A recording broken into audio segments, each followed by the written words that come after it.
အားလုံးပဲမင်္ဂလာပါ blog ပိုင်းကနေပြန်လဲကြိုဆိုလိုက်ပါတယ်ကျွန်တော်အရင်ရက်မှာတော့ KPA အကောင့်တွေဘယ်လို hack လဲဆိုတာရယ်ပြီးတော့ Facebook အကောင့်တွေဘယ်လို hack လဲဆိုတာရယ်ကိုကျွန်တော်တင်ပေးခဲ့ပြီးဖြစ်ပါတယ်အခုဒီနေ့ဗီဒီယိုမှာတော့ Mobile Legends အကောင့်တွေကိုဘယ်လို hack ကြမလဲဆိုတာကိုကျွန်တော်တင်သွားပေးမှာဖြစ်ပါတယ် Okay ဒီ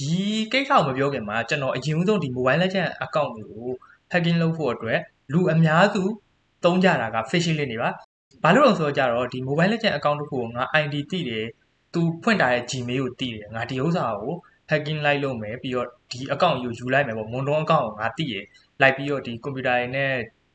နီးတဲ့နေအများကြီးသုံးပြီးတော့ hacking လုပ်တယ်ဆိုတာကမဖြစ်နိုင်သလောက်ခက်ခဲပါတယ်ပြီးတော့အရန်လည်းရှားပါတယ်အဲကြောင့်မို့လို့ကျွန်တော်ကဒီနေ့ phishing link တွေသုံးပြီးတော့ဘယ်လို hack ကြလဲဆိုတာရယ်ပြီးတော့ social engineer တွေကိုဘယ်လိုအကွက်ကြကြအသုံးပြုသွားလဲဆိုတာရယ်ကိုကျွန်တော်ပြောပြပြီးတော့ Mobile Legends account ကိုလက်တွေ့ session နဲ့လုပ်ပြသွားမှာဖြစ်ပါတယ်ဒါပေမဲ့တခုထူးခြားတာတခုရှိရဗျဘာလို့ဆိုတော့ဒီနေ့ခေတ်မှာဘယ်လောက်ထိလွယ်ကူလာလဲဆိုတာအကြောင်းအရာတစ်ခုကိုကျွန်တော်ပြောပြထားချင်တာပါဘာလို့ဆိုတော့ကျွန်တော်ဒီနေ့ဒီ phishing link ကိုလုပ်ဖို့အတွက်ကိုကျွန်တော်အချိန်ဘယ်လောက်ပေးလိုက်ရလဲဆိုလို့ရှိရင်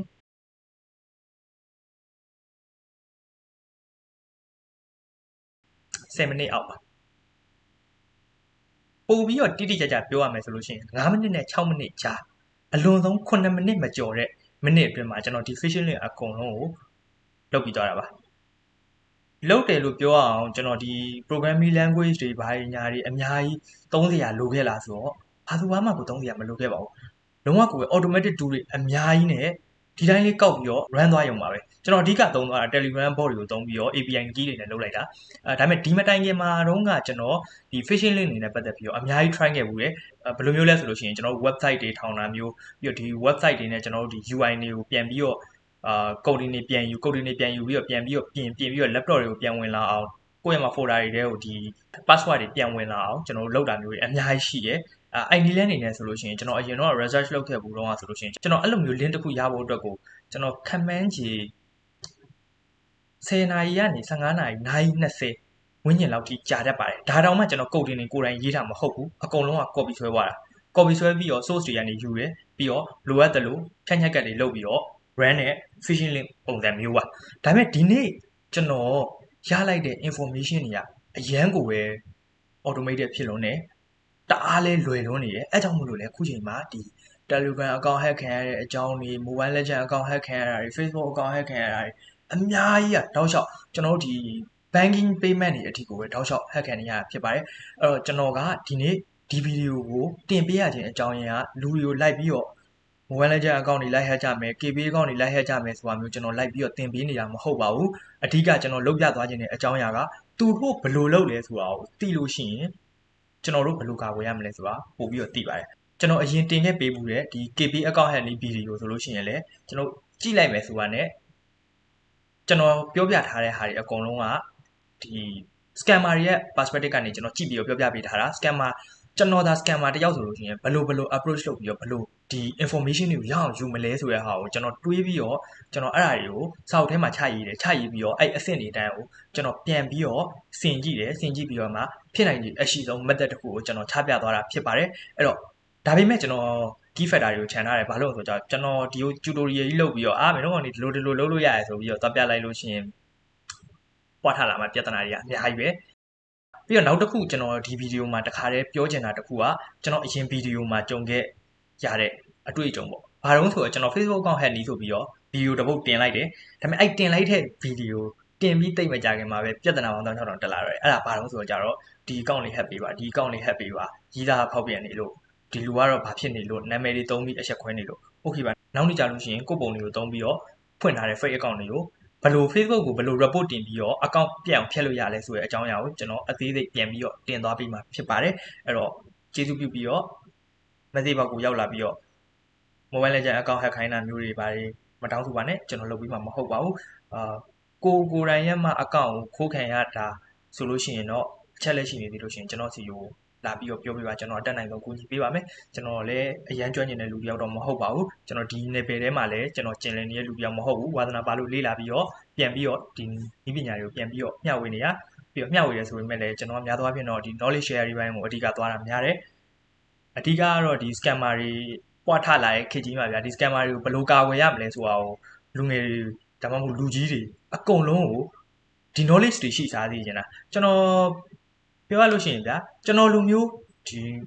scammer တွေနဲ့ပတ်သက်ပြီးတော့ knowledge တွေ awareness အများကြီးလုပ်နေတဲ့လူတယောက်တောင်မှကျွန်တော်ဟိုးအရင်ချိန်တုန်းကနေပြီးတော့ခုချိန်ကြီးဆိုလို့ရှိရင်နှစ်ခါလောက် scam ခံရဘူးလေဒါလုံးဝကိုပဲ trusted ဖြစ်ရတယ်လို့ထင်ရတဲ့ source တွေကနေပြီးတော့ scam သွားအဲ့တော့ကြတော့တကယ်လို့ဒီလိုမျိုး knowledge မရှိတဲ့လူတွေဆိုလို့ရှိရင်ဘယ်လောက်တောင် link ခံနေရမလဲဘယ်လောက်တောင် scam ခံနေရမလဲဆိုတာတွေးမိလို့တော့မရဘူးFacebook ပေါ်မှာလည်းတော့ပွားထားနေရမြင်ရတယ် Telegram account တွေပါသွားတယ်ပြီးတော့3000ကျော်4000ကျော် link ခံရတာမျိုးတွေဖုန်းဆက်ပြီး link တာမျိုးအများကြီးပေါ့ဒါနဲ့ပတ်သက်ပြီးတော့ကျွန်တော်အကြံဉာဏ်တစ်ခုပေးချင်တာကတစ်ခုတွေးထားပါဘယ်အရာမှလက်ကားမရပါဘူးပြီးတော့ဘယ်အရာမှလည်းမကြောက်ပါနဲ့ဘာလို့ဆိုတော့အဓိကလိန်တဲ့လူတွေကခင်ဗျားတို့ရဲ့မှာလိုချင်စိတ်လောဘကို focus ထားပြီးတော့လိန်တဲ့လူတွေရှိတယ်နောက်တစ်ခုကခင်ဗျားတို့ရဲ့ကြောက်စိတ်ကို focus ထားပြီးတော့လိန်တဲ့လူတွေရှိတယ်အဓိကဒီနှစ်ခုကိုအသုံးချပြီးတော့ခင်ဗျားတို့စီကနေပြီးတော့ရသမျှညှစ်ထုံမယ်ဆိုတဲ့လူတွေပါပြီးတော့သွားပြီးတော့လဲတောင်းပန်ပြီးတော့ငါးပတ်သက်တွေပြန်ပေးပါဆိုပြီးသွားမပြောပါနဲ့ဒီလူတွေကဒါတွေနဲ့ပတ်သက်ပြီးတော့လုံးဝခံစားချက်မရှိပါဘူးသူတို့ပတ်သက်ရအောင်ပဲတည်တာပါအဲ့တော့ကျွန်တော်ရဲ့ဗီဒီယိုလေးကိုစလိုက်ကြအောင် Okay အခုကျွန်တော် mobile legend account ကို hack ဖို့အတွက်ကျွန်တော် scan link တစ်ခုလုပ်ပြီးသွားပြီအဲ့ scan link တွေကိုကျွန်တော်အခုသွားပြီးတော့ဝင်ကြည့်လိုက်မယ် Okay ဒီဘက်မှာဆိုလို့ရှိရင်ကျွန်တော်mobile legend scam နဲ့ link တစ်ခုတိစောက်ထားတယ်ပြီးတော့ဒီဘက်မှာကျတော့ဘာလို့ဆိုလို့ရှိရင်ကျွန်တော် bot ပေါ့ကျွန်တော် Telegram bot တစ်ခုကျွန်တော် create ထားတယ်ဘာလို့ဆိုတော့ကျတော့ဒီ website ကနေပြီးတော့ဝင်လာတဲ့လူတွေအကုန်လုံးရဲ့အချက်လက်တွေကကျွန်တော်ရဲ့မှာဒီ bot တွေကိုဝင်မှာအဲ့တော့ကျွန်တော်ဒီနှစ်ခုကို screen မှာနှစ်ဖက် share ပြီးပြထားလိုက်တယ်ဘာလို့လဲဆိုတော့ဒါကိုမြင်လို့ရှိရင်ကျွန်တော်တို့တန်းပြီးတော့သိနိုင်တယ်ဗျာဒီဘက်မှာရိုက်ထည့်ရတယ်ဒီဘက်မှာဝင်လာတယ် process ကရှင်းရှင်းလေးပဲအဲ့တော့ကျွန်တော် website link ကိုတော့ချမပြတော့ဘူးကျွန်တော် website link လုပ်ထားတယ် okay အဲ့တော့ကျွန်တော်တို့ website link ထဲမှာဝင်လိုက်လို့ရှိရင်ဘာတွေဆက်ဖြစ်မလဲဆိုတာကျွန်တော်ပြမယ်အရင်ဆုံးအနေနဲ့ကျွန်တော်ပြချင်တာကဘာတွေစိတ်ဝင်စားအောင်လုပ်ထားလဲပေါ့အရင်ဆုံးအနေနဲ့ဒီမှာ exclusive event mobile legend ကလုပ်တဲ့ event ပုံစံမျိုးကိုလုပ်ထားတာသူ့မှာဘာတွေပါတော့ဆိုလို့ရှိရင်ဒီမှာ app store တွေ Google Play တွေဒီကနေပြီးတော့ download ဆွဲလို့ရတယ်ဆိုတော့ပုံစံမျိုးနဲ့ကျွန်တော် mobile legend ရဲ့မှာ event တော်တော်များများလေဒီပုံစံတိုင်းလာအဲ့ပုံစံ design ကိုပဲတပုံစံနဲ့ခိုးကြတာ okay ပြီးတော့နောက်တစ်ခုအနေနဲ့ပြောရလို့ရှိရင်ဒီမှာတွေ့လား ID Ancient Gusion skin okay ဒီမှာ Alucard Obsidian Blade ဒီလိုမျိုးပေါ့ဗျာဒီ legend skin တွေကိုယူသွားကြပြီ Ancient လောက်သွားကြပြီဆိုတော့ notification တွေလည်းတောက်လျှောက် fake လုပ်ပြီးတက်နေတယ်လုံးဝ animation တွေနဲ့တော်ရုံလူတစ်ယောက်ကတော့သွားပြီးတော့ယုံကြည်နိုင်တယ်ပြီးတော့နောက်တစ်ခုခင်ဗျားတို့ရဲ့မှာဒါကလောဘကိုဆွဲဆောင်ထားတဲ့အကန့်ဘယ်လိုမျိုးဆိုလို့ရှိရင်ဒီမှာ skin တွေကိုဒီမှာပြတစ်ကက်နဲ့ရပါတုံကင်နဲ့ရပါဒီတုံကင်တွေဆိုတာဘာမှအလကားရနေတဲ့တုံကင်တွေအဲ့တော့အလကားရနေတဲ့တုံကင်တွေနဲ့ legend skin တွေရမယ်ဆိုတော့ဒါခင်ဗျားတို့ရဲ့လောဘကိုအယူဆုံးဆွဲဆောင်ထားတာပြီးတော့နောက်တစ်ခုခင်ဗျားတို့ရဲ့ fear ကြောက်စိတ်ကိုဘယ်နေရာမှာထပ်ပြီးဆွဲဆောင်ထားလဲဆိုတာဒီအောက်မှာ limited event and on ဆိုပြီးတော့ဒီမှာ23နာရီဆိုပြီးတော့ minute နဲ့နာရီနဲ့ပြထားတယ်အဲ့ဒါဘာဖြစ်တော့ဆိုလို့ရှိရင်ငါဒီချိန်တွင်းမှာမှရအောင်မယူနိုင်ဘူးဆိုလို့ရှိရင်သွားပြီဆိုတော့အတူရခေါ်မျိုးကိုဝင်သွားသေးတယ်ငါဒုက္ခရောက်တော့မှာပဲငါဒီဥစ္စာကိုမယူလိုက်လို့ရှိရင်ငါနောင်တရရမှာပဲဆိုတော့အတူမျိုးဝင်သွားအောင်လုပ်ပြီးတယ်ပြီးတော့နောက်တစ်ခုဘာတော့ဆိုတော့ကြတော့ဒီစိတ်ချယုံကြည်ရတဲ့လူတွေစီလို့သွားမေးဖို့အချိန်မရှိတော့အောင်သူတို့ကဒီရောက်မှာ time limit ကလေးတီးပတ် time limit ကလေးထားပေးလိုက်တာဒါဆိုလို့ရှိရင်ဒါတော်သေးရလို့တော့ပြောလို့ရတယ်24နာရီဆိုတာတစ်ရက်စာလောက်ပေးထားတချို့ website တွေဆိုလို့ရှိရင်ဘယ်လောက်ထိလုပ်တော့ဆိုလို့ရှိရင်ဒီတနာရီလို့15မိနစ်15မိနစ်အတွင်းကိုလဲပါတော့ဆိုလို့ရှိရင်ကျွန်တော်ဘယ်သူမှမေးချိန်မရဘူးကိုယ့်အကူ decision ချရမယ့်အချိန်ရောက်သွားပြီအဲ့ချိန်ကြလို့ရှိရင်ငါယူလိုက်မယ်ဆိုတာမျိုးအဲ့တော့ဒီအချိန်လေးထိမှကျွန်တော်တို့ဘာမှကြောက်စရာကောင်းတာဘာမှမတွေ့သေးဘူးအဲ့တော့ဝင်ကြည့်မယ်အခုဒီထက်ကကျွန်တော်ဘယ် skin ယူမလို့okay ထားပါတော့ကျွန်တော် Luno skin ယူမယ်ပဲထားလိုက်ကျွန်တော် Luno skin ကိုယူမယ်ဆိုပြီး click ခောက်လိုက်မယ် click ခောက်လိုက်မယ်ဆိုလို့ရှိရင်သူက Luno's Divine Coordinate ဆိုပြီးတော့အဲ့မှာအဟွာလေးနဲ့တက်လာလိမ့်မယ်ကျွန်တော်တို့ဒီပုံလေးနဲ့တက်လာလိမ့်မယ် Are you sure to redeem ဆိုပြီးတော့ပေါ်လာပါတယ်အဲ့မှာကျွန်တော် redeem ဆိုတဲ့ခလုတ်ကလေးပါတယ်ကျွန်တော် redeem ကိုနှိပ်လိုက်မယ်နှိပ်လိုက်လို့ရှိရင် check in for update ဆိုပြီးကျွန်တော် game နဲ့ကိုဝင်သွားတဲ့ပုံစံမျိုးပြတယ်အဲ့မှာကျွန်တော်တို့စပြီးတော့လာပါပြီ login to redeem your exclusive item ဆိုပြီးတော့အဲ့မှာဘာစလာတော့ဆိုတော့ Mondo account နဲ့ထုတ်မှာလား Google account နဲ့ထုတ်မှာလား Facebook account နဲ့ထုတ်မှာလားကျွန်တော် Mobile Legend account ကိုဘာနဲ့ချိန်ထားလဲပေါ့Mobile Legend account ကိုဘာနဲ့ချိန်ထားလဲဆိုတဲ့ပုံစံမျိုးနဲ့လုပ်လိုက်တယ်အဲ့မှာကျွန်တော်တို့ Mondo account နဲ့ဝင်မယ်ဆိုလို့ရှိရင်ထားပါတော့ Mondo account ကိုနှိပ်လိုက်မယ်အဲ့ကြလို့ရှိရင်ရိုက်ဖို့ပါလာမယ် password ရိုက်ဖို့ပါလာမယ်ဒါကျွန်တော်အတန်ထဲကိုမိသွားတယ်ဒါပေမဲ့ကျွန်တော်ပြောပြမယ်ဒီ click ခောက်လိုက်တဲ့နေရာမှာအတန်တွေကအစ Mobile Legend application ထဲမှာကျွန်တော်တို့ event တွေမှာ click ခောက်တဲ့အတန်ကိုထည့်ပေးထားလုံးဝဟိုပဲပြစ်ချက်မရှိတော့အောင်တော်တော်ကြီးကိုပဲအသေးစိတ်ကြာလွန်းတယ် okay အဲ့တော့ကျွန်တော်စပြီးတော့ email address မှာစာရိုက်ကြည့်မယ်အဲ့တော့ကျွန်တော်တို့ကအစမ်းသက်တာဖြစ်တဲ့အတွက် text server ကျွန်တော်ကြုံရ Gmail တခုတကယ်မရှိတဲ့ Gmail တခုပဲဗျာကျွန်တော်ရှောက်ရိုက်လိုက်တယ်ပြီးသွားလို့ရှိရင် test password okay အဲ့တော့ကျွန်တော်ပြမယ်ကျွန်တော်ရိုက်လိုက်တဲ့ဒါက Gmail နဲ့ password နဲ့ကျွန်တော်တို့ကဒါကြီးကိုဗျာကျွန်တော်တို့ဒီ legend skin ရပြီဆိုပြီးတော့ကျွန်တော်တို့ရဲ့မှာ account ကြီးနဲ့ login ဝင်လိုက်တာ okay နော်အဲ့မှာကျွန်တော်တို့ login နှိပ်လိုက်မယ် okay login နှိပ်လိုက်ပြီဆိုလို့ရှိရင်ဒီမှာ save လုပ်လာပါညာပေါ်လာပြီဒါပေမဲ့ခင်ဗျားတို့တစ်ချက်ပြောင်းလဲသွားတာဘယ်မှာမြင်ရမလို့ဆိုတော့ကြတော့ကျွန်တော်ရဲ့မှာ board ထဲမှာမြင်နေရပါတယ်ဘာလို့ဆိုတော့ဒီမှာပါ login Mondon account နဲ့ login ဝင်လိုက်တယ်ဆိုတဲ့အကြောင်းပါပြီးတော့ link က mobile legend မှာဘာလို့ဆိုတော့ကျွန်တော်လောက်ထားတဲ့ link တွေကအများကြီးရှိတယ် Facebook တွေရော Instagram တွေရော Free Fire တွေရော PUBG Mobile တွေရောအကုန်လုံးရှိတယ်တကယ်လို့သိကျင်တယ်ဆိုလို့ရှိရင် comment ထဲမှာကိုသိကျင်တဲ့အကြောင်းဥမာဘယ်လိုပြောရမလဲ PUBG ရမှာဒီ scam link တွေအကြောင်း bot တွေအကြောင်းသိကျင်လို့ရှိရင် comment ထဲမှာ PUBG လို့ရေးသွားပြီဒီတခြားသိကျင်တဲ့ Instagram ဆိုလဲ Instagram Facebook ဆိုလဲ Facebook ပြီးတော့တခြားဒီ Free Fire ဆိုလဲ Free Fire comment ထဲမှာရေးသွားပေးလို့ရတယ် okay အခုဆိုလို့ရှိရင်ကျွန်တော်တို့ဆက်ပြီးတော့ပြန်သွားလိုက်ရအောင်အဲ့မှာကျွန်တော်တို့ဒီမှာကျွန်တော်ရဲ့မှာ bot မှာလာပြီးတော့အချက်လက်တွေလာပြီးပေါ်လာပြီဒီမှာ email ဆိုလို့ရှိရင် testserver@gmail.com ဟုတ်တယ်မလားကျွန်တော်ခုနကရိုက်လိုက်တဲ့ဟာ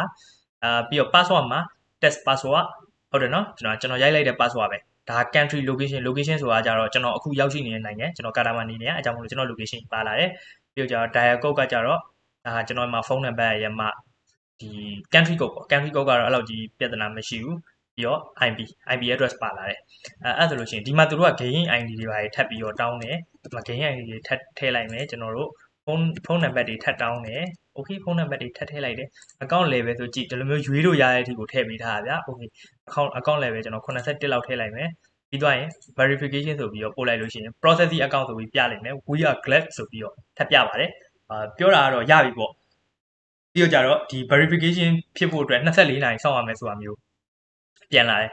အဲ့မှာဆိုလို့ရှိရင်ကျွန်တော်ဘာတွေပါလာပြီတုံးဆိုရင် account level တွေ account ID တွေ phone number တွေပါလာပြီဖြစ်တဲ့အတွက်တကယ်လို့မှတစ်ခုခုလုပ်ချင်တယ်ဆိုလို့ရှိရင်တော့မှသူတို့အနေနဲ့အချက်လက်တွေအများကြီးရှိသွားပြီမွန်ဒိုနဲ့